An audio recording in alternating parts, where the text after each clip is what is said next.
Bonjour tout le monde, comment vous allez? Ça fait un petit moment que j'étais plus là, donc je suis désolée, mais je vais m'y remettre tout doucement.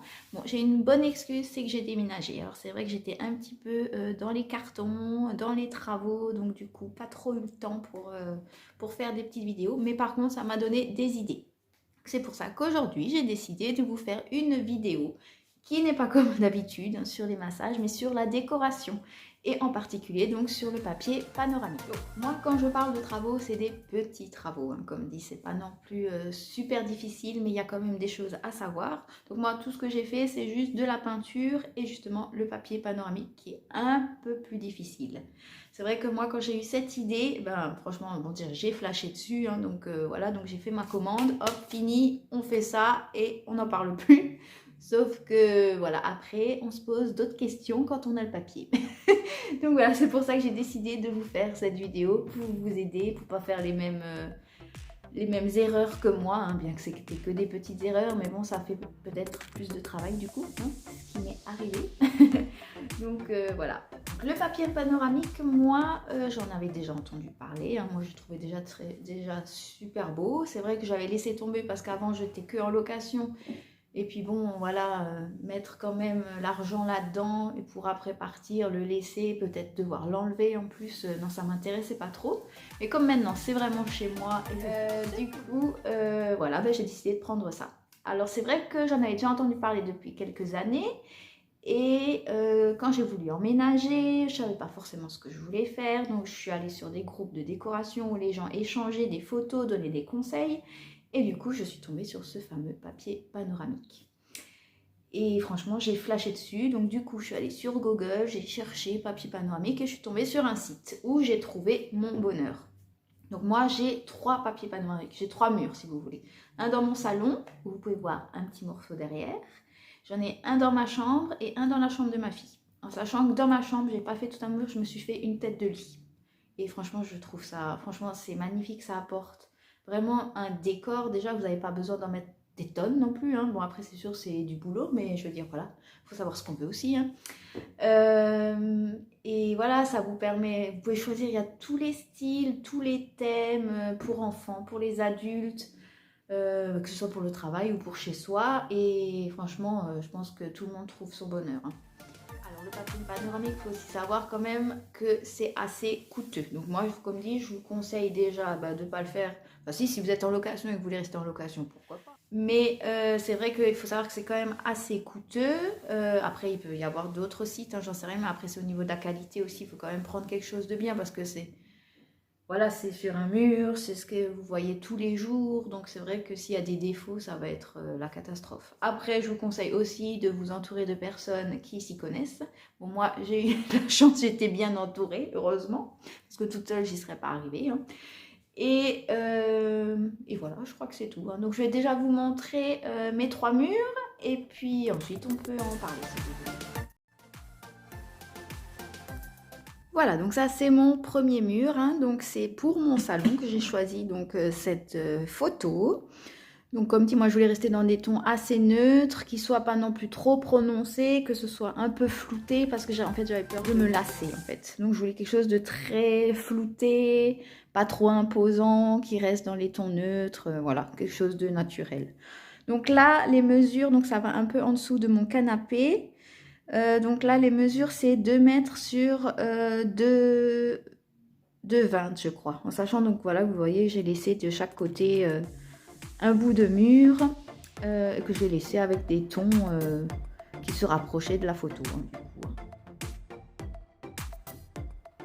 Voilà, donc le second, la tête de lit. Donc bon, comme dit, là, mon lit, j'ai que le matelas. Vous pouvez voir, il est par terre. Pour l'instant, j'attends mon sommier que j'ai aussi changé, du coup.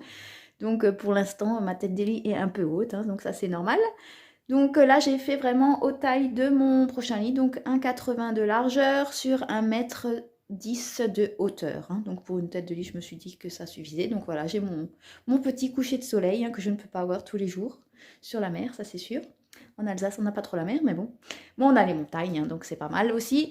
Donc voilà, donc celui-ci beaucoup moins cher aussi, parce que c'est pas sûr. Là, par contre, je ne l'ai pas fait directement sur le mur, je l'ai fait donc sur une plaque en bois, hein, pas non plus trop épaisse, hein, ça sert à rien, que j'ai collé au mur et après j'ai collé donc mon papier dessus. Donc j'ai commencé par celui-ci qui était plus petit pour voir comment ça fonctionne. Et franchement, ça sort bien, c'est un bon résultat. En tout cas, moi je suis fière, quoi. Donc voilà, donc ça c'est le deuxième. Il faut savoir aussi que les dimensions, plus c'est grand, plus c'est cher, plus c'est petit, moins c'est cher, bien sûr. Et voilà, donc le troisième, donc celui-ci de ma fille. Donc celui-ci, pareil, je crois que j'ai fait 2 mètres sur 2 mètres. Et comme dit, de chaque côté, donc j'ai peint en vert hein, pour que ça s'accorde bien. Donc, moi, les papiers panoramiques, je les ai trouvés sur un site qui est allemand ou suisse, et c'est Better Walls. Donc, comme dit, voilà, c'était un des premiers qui est sorti. J'ai trouvé, moi j'ai trouvé là-dessus les dessins que je désirais pour mon papier. Donc voilà, moi j'en suis contente, hein, comme dit, après les prix, je pense que selon les sites, selon les marques, ça change, vous pouvez peut-être trouver de tous les prix. En tout cas, moi je peux dire que ce papier était de bonne qualité, hein. J'ai pas eu forcément de surprise hein, par rapport à ça. Après, donc, comme dit, pour la pose, moi la question que je ne m'étais pas posée, c'était est-ce que mes murs sont lisses dans mon nouvel appartement? Eh ben non. Donc voilà, il y avait donc soit du projeté ou de l'ingrin. Là-dessus, ça marche pas du tout. Et du coup, donc j'ai dû poncer. Donc comme dit pour ma tête de lit, là, il n'y a pas eu de problème parce que là, j'ai pris donc une planche que j'ai mesurée à la taille que je voulais. Toujours faire une petite couche de peinture avant pour que ça absorbe bien le bois. Et après, comme ça, ma colle peut bien coller mon papier peint. Enfin, ça, c'est un petit conseil de mon papa hein, qui était dans le métier. Donc voilà, je vous le dis parce que ça a marché et puis j'ai eu le bon résultat. Donc là, pour ma tête de lit, il n'y a pas eu de problème. Par contre, donc pour tout ce qui est mur dans la chambre de ma fille et dans le salon, j'ai dû poncer. Donc, ce qu'il y a eu, c'est que déjà, j'avais pas de ponceuse. Bon, ça, c'est pas non plus très grave. Ma tata m'a prêté une ponceuse, mais c'était une petite ponceuse qui était pour les petits travaux. Pour elle refait des meubles, par exemple, ou elle refait des chaises. Donc, du coup, voilà, c'était pour poncer des petites surfaces. Et du coup, nous, on a bien appuyé sur la ponceuse et au bout d'un moment, elle a lâché parce que c'était quand même des grosses surfaces, quoi. Donc, je vous conseille de prendre une plus grosse ponceuse. Pas une professionnelle non plus, hein, mais où il y a une plus grosse surface. Parce que moi, la surface, elle faisait un petit triangle comme ça, la première. Hein. Et après, du coup, j'ai pris une plus grosse comme ça, où ça faisait vraiment un rectangle. Et c'était beaucoup plus facile. Voilà. Après, il faut savoir que l'appartement, il est plein de poussière. Vous pouvez y passer. J'en trouve encore de la poussière. Hein. Bien le faire, prendre le temps pour ça parce que vous avez un petit défaut, vous voyez tout en dessous. Et on avait juste oublié un petit grain de lingrin. On le voit. Bon, bien sûr, il faut être vraiment tout près pour le voir, mais on le voit. Et après, quand vous avez bien poncé, vraiment tout nettoyer, passer un coup de pelle, passer un coup même d'eau si vous voulez, pour vraiment que votre mur soit net et lisse. Ça, c'est la priorité. Mais c'est sûr que franchement, vous avez de la poussière pendant je ne sais pas combien de temps. C'est pour ça que j'ai aussi laissé 2 petits coins de chaque côté de la photo et je trouve que franchement, ça fait tout aussi bien, quoi. Et en plus, voilà, ça vous coûte moins cher niveau papier. Donc voilà, et après pour la pose, comme dit, prenez quelqu'un qui s'y connaît. Moi, mon papa, il m'a aidé pour la pose et c'est vrai que voilà, il était dans la colle. Vous prenez la même colle que le papier peint, normal. Hein. Attention, donc comme dit, quand vous posez les 2 pans, l'un à côté de l'autre, il faut vraiment que ce soit à la bonne mesure. Surtout s'il y a beaucoup de détails sur le dessin, parce que sinon on voit donc que c'est pas au même niveau, quoi. Donc voilà, bon écoutez, voilà, c'était les petits conseils, c'était surtout pour le mur lisse. Parce que franchement, on en a chié. Et c'est vrai que c'est chiant.